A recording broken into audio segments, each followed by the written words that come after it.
I am Dr. Lise Deguire, psychologist and author of Flashback Girl, Lessons on Resilience from a Burn Survivor. At the age of 4, I was in a terrible fire set by accident by my mother. She went to pour what she thought was lighter fluid on some charcoal, and they didn't light, so she poured some more on and they exploded. The lighter fluid turned out to be a household solvent, a highly flammable household solvent. So it exploded all over my mother and myself, blocking the exit off away from it. My mother at that point decided that the only way to save herself was to run through the fire and down into the lake where we were. And she left me in that fire. She abandoned me there. My father rescued me and saved my life. However, by the time he was able to get to me, I was burned over 2/3 of my body, 3rd-degree burn. My chin, neck, and lower lip were destroyed in the fire. My arms were fused to my body, and I was terribly, horribly, and permanently disfigured. I would say getting through it was a truly a decades-long process. First of all, burn care in and of itself is a lifelong journey when you are severely burned. I've had somewhere between 40 and 60 operations. I don't even know how many because nobody counted. And burn care back in the 60s and 70s was a horrifically painful ordeal, which did not involve the use of painkillers. So it was sort of like being tortured as a child again and again and again as I had all these reconstructive procedures. And then there's the emotional recovery from that kind of trauma, which has taken decades as well.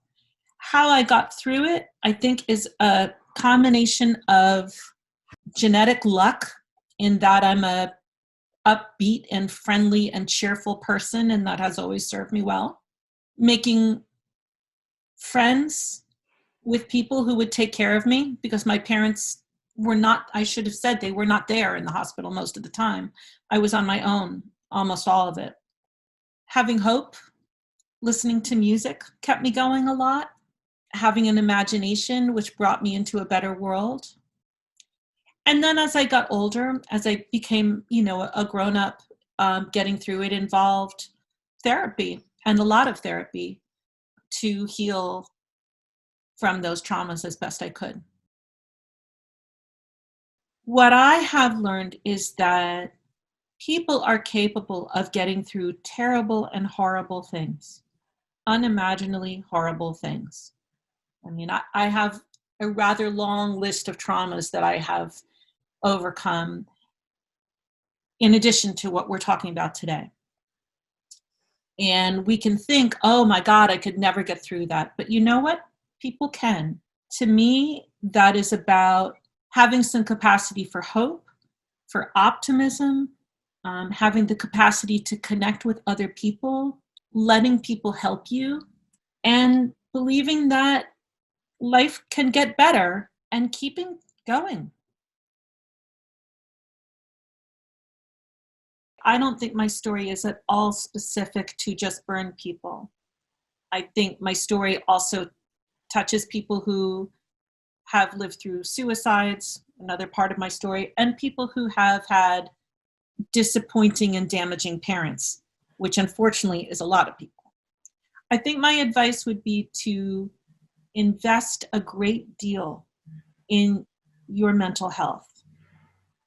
Because whatever circumstances are around you, what is going on in your own head about them is the most important thing. We can be in terrible circumstances, and if you've got the right mindset, you can make it through.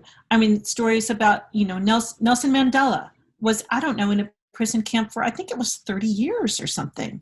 And he came out of that prison camp as optimistic and strong and resilient as a person possibly could. People who've survived through concentration camp experiences, who've been able to kind of focus in on, it's not all this that matters, it's what I'm telling myself about it.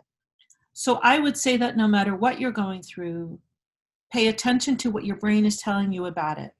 And if you can turn those messages into messages of hope, making the best of things, and loving yourself through this terrible time, you can make it.